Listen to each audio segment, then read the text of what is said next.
Hello friends, welcome to crazy GK tricks. Friends, आप सभी का बहुत बहुत स्वागत है। आज इस ट्यूटोरियल में दोस्तों हम अंतर्राष्ट्रीय सीमाओं इंटरनेशनल लाइन को याद करने की आसान ट्रिक हम देखेंगे। दो देशों के बीच में जो लाइन है उस लाइन का नाम जनरली एग्जाम में पूछा जाता है। तो दोस्तों काफ़ी कंफ्यूजन होता है कि किस तरीके से हम उनको याद रखें। तो आप ट्रिक के माध्यम से उसको याद रख सकते हैं और आसान ट्रिक बनाई है, बिल्कुल स्टोरी वाइज। इस ट्रिक को भी याद करने की जरूरत नहीं होगी, बस एक बार ये वीडियो देखना होगा आपको और आसानी से आपको वो याद हो जाएगा। तो फ्रेंड्स, चलिए हम स्टार्ट करते हैं और देखते हैं कि किस तरीके से हम उसको याद रख सकते हैं। पहला आता है दोस्तों, यूएसए और कनाडा के बीच की लाइन जो है इंटरनेशनल लाइन, उसका नाम क्या है। तो दोस्तों यूएसए का हमने लिया यू और कनाडा का हमने लिया सी। अब जब सिंपल लाइन खींचना है तो मैंने जब सिंपल लाइन खींच दी, जैसे कि ये लाइन खींच दी। तो दोस्तों 49वीं समांतर रेखा जो है वो यूएसए और कनाडा के बीच में है। ठीक है फ्रेंड्स, तो आप इसको आसानी से याद रख सकते हो। यू और सी से मिलकर हमारा 49 बन गया। ठीक है, कैसे बना आप उसकी प्रैक्टिस कर लीजिएगा, आप उसको आसानी से याद रख सकते हो। चलिए अगला देखते हैं दोस्तों। अगला हमारा नंबर है कि साउथ कोरिया और नॉर्थ कोरिया के बीच में जो रेखा है उसका क्या नाम है। तो दोस्तों साउथ कोरिया और नॉर्थ कोरिया को आप ऐसे समझिएगा, ठीक है ना।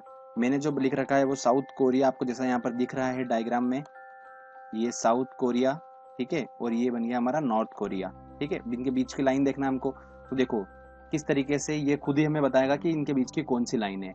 तो ध्यान से देखिएगा दोस्तों, मैं साउथ कोरिया और नॉर्थ कोरिया को धीरे धीरे इस लाइन के पास में लाके टच कर देता हूँ। ठीक है, तो टच करने के बाद ये कैसा दिखेगा, तो टच करने के बाद देखिएगा दोस्तों कैसा लगेगा ये। ठीक है ना फ्रेंड्स। तो अब देखिए पीछे क्या बन गया दोस्तों, ये 8 बन गया। ठीक है ना, ये पीछे जैसे दिख रहा होगा आपको, ये बन चुका है 8।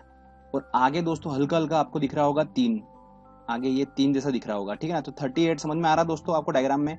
ये जो पूरा दिख रहा है आपको, ये पूरा 38 जैसा दिख रहा है आपको।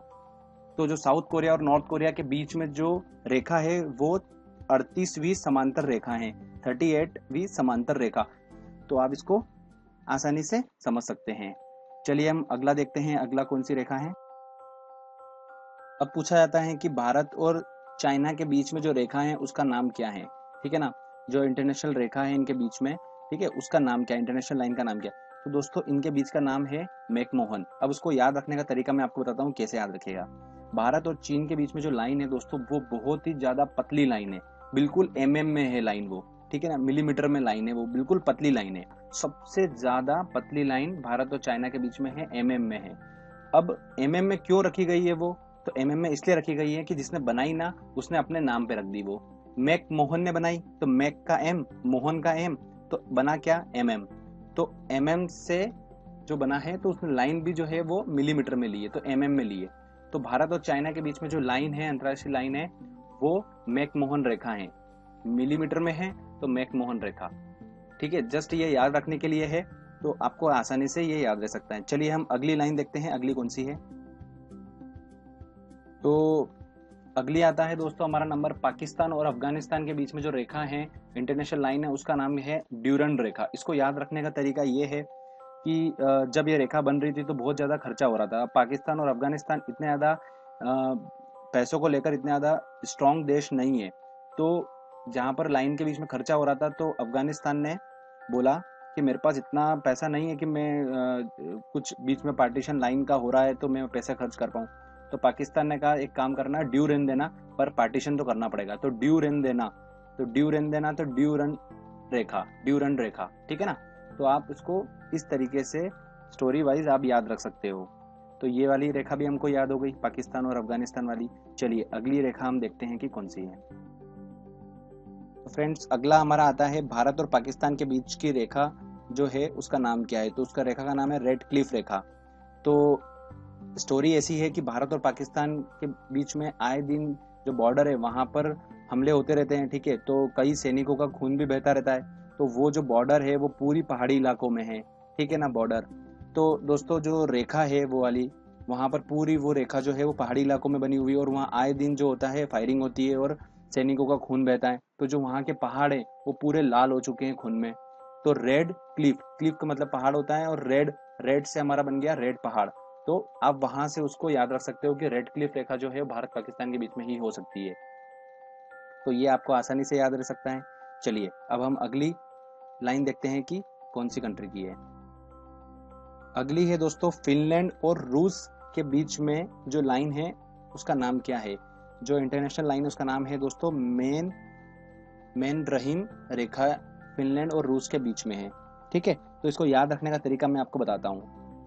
इन दोनों कंट्रीज के बीच में जो लाइन आ रही है वहां पर क्या बहुत ज़्यादा ठंडा है पूरा, तो जो ठंडी कंट्री है सारी है, ठीक है ना, कोल्ड कंट्री है, तो वहां पर क्या बर्फबारी होती रहती है। तो जो उनके बीच की लाइन है वहां पर क्या होता है, आए दिन बर्फबारी होती रहती है, तो लाइन जो है उनकी वो पूरी बर्फ में ढक जाती है। ठीक है ना।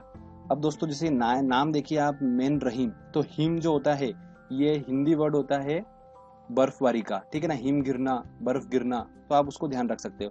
तो स्टोरी ये है कि यहाँ आसपास जो लाइन के आसपास जो लोग काम करते हैं, बार बार वहां पर लाइन से जो बर्फ हटाते हैं, तो वो इतने ज्यादा फ्रस्ट्रेट हो चुके हैं, बार बार बोलते हैं कि फिर हिम आ गई, अरे यार फिर हिम आ गई, मतलब फिर बर्फ आ गई, फिर हिम आ गई। तो इससे आप ऐसे देखिए कि फिर से हमारा बना, फी से हमारा फिनलैंड, र से बना हमारा रूस, और हिम से बना हमारा जो रेखा का नाम है हिम रेखा, मेन रहीम रेखा।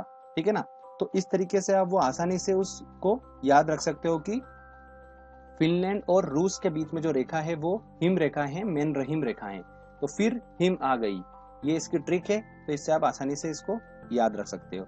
चलिए आगे हम देखते हैं। अब दोस्तों अगला आता है हमारा, एक पूछा जाता है कि जर्मनी और पोलैंड के बीच में जो इंटरनेशनल लाइन है उसका नाम क्या है, और जर्मनी और फ्रांस के बीच में जो इंटरनेशनल लाइन है उसका नाम क्या है। ठीक है ना। तो इसको याद रखने का तरीका बहुत ही शानदार है, आप ध्यान से समझिएगा इसको। जर्मनी है, जैसा कि नाम से स्पष्ट है, जर्मनी, जर्मनी, तो जमाना, जमाना, तो जर्मनी का काम क्या है, जमाना, किसी चीज को जमाने का काम है इसका। ठीक है ना, उसको जमा देता है। वो इतना ठंडा है कि वहां पर इतनी ज्यादा ठंडक है तो कि वो किसी भी चीज को जमा देता है। इस तरीके से आप इसको याद रखिए। तो अब पोलैंड है, पोलैंड के नाम से क्या स्पष्ट हो रहा है, जो वहां पर पोल होंगे। ठीक है ना। और फ्रांस के नाम से क्या समझ में आ रहा है, फ्रांस मतलब फायरिंग करने का काम हो रहा है, तो फ्रांस जो है वो फायरिंग करता रहता है। ठीक है ना, बैठे बैठे। तो जर्मनी का काम है जमाने का। तो इधर क्या हुआ, इनकी जो इंटरनेशनल लाइन आ रही थी, और वहां पर पोलैंड के बहुत सारे पोल आ रहे थे, तो जर्मनी ने सारे पोल को जमा दिए, जमाने का काम था इसका। तो पोल जम गए लाइन के बीच में, तो उन्होंने बोला कि यार जब पोल जम ही गए तो इनको रखने का क्या मतलब है पोल को, तो सारे को हिडन कर दो। तो सारे पोल जो है वो हिडन कर दिए, इसलिए उनके बीच की जो वहाँ लाइन थी उस लाइन के सारे पोल हिडन कर दिए, इसलिए लाइन का नाम क्या पड़ गया, हिडनबर्ग रेखा। ठीक है, जस्ट याद करने के लिए। और अगला हम देखते हैं कि फ्रांस जो है उधर से फायरिंग करता था। अब ये फायरिंग करता था तो ये कौन सी गोली यूज करता था, मैग्नेट की गोली यूज करता था। ठीक है ना, तो मैग्नेट की गोली यूज करता था और जर्मनी की तरफ फायरिंग करता था बैठे बैठे। तो फायरिंग करता था जर्मनी, काम जमाने का, तो सारी उसकी गोली जो है आती जर्मनी में वो जम जाती। तो बीच में जम के पूरी एक लाइन बन गई मैग्नेट की। तो मैग्नेट की गोली की पूरी एक लाइन बन गई, तो वो लाइन जो थी वो मैगी नोट, आप उसको याद रख सकते हो। तो इस तरीके से आपको दोनों रेखा जो है वो याद हो गई, जर्मनी और पोलैंड की और जर्मनी और फ्रांस की। तो स्टोरी वाइज हमने अच्छे से ट्रिक के माध्यम से इसको याद कर लिया। ठीक है ना फ्रेंड्स।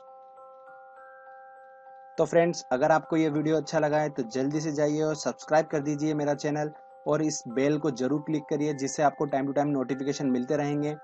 फ्रेंड्स अगर आपको कोई टॉपिक समझ में नहीं आता है, उसकी आपको ट्रिक चाहिए या फिर समझना चाहते हैं, तो आप हमें व्हाट्सएप कर सकते हैं। व्हाट्सएप नंबर आपको स्क्रीन पे शो हो रहा होगा। हम उस पर रिलेटेड कुछ ट्रिक या टिप्स हम आपको बना के वीडियो के माध्यम से आप तक पहुंचा देंगे। और आप हमारा फेसबुक पेज भी लाइक कर सकते हैं, उसकी लिंक मैंने डिस्क्रिप्शन में दे रखी है। आप क्रेजी जीके ट्रिक्स करके सर्च करिए, वहां पर आपको मिल जाएगा। Thank you friends.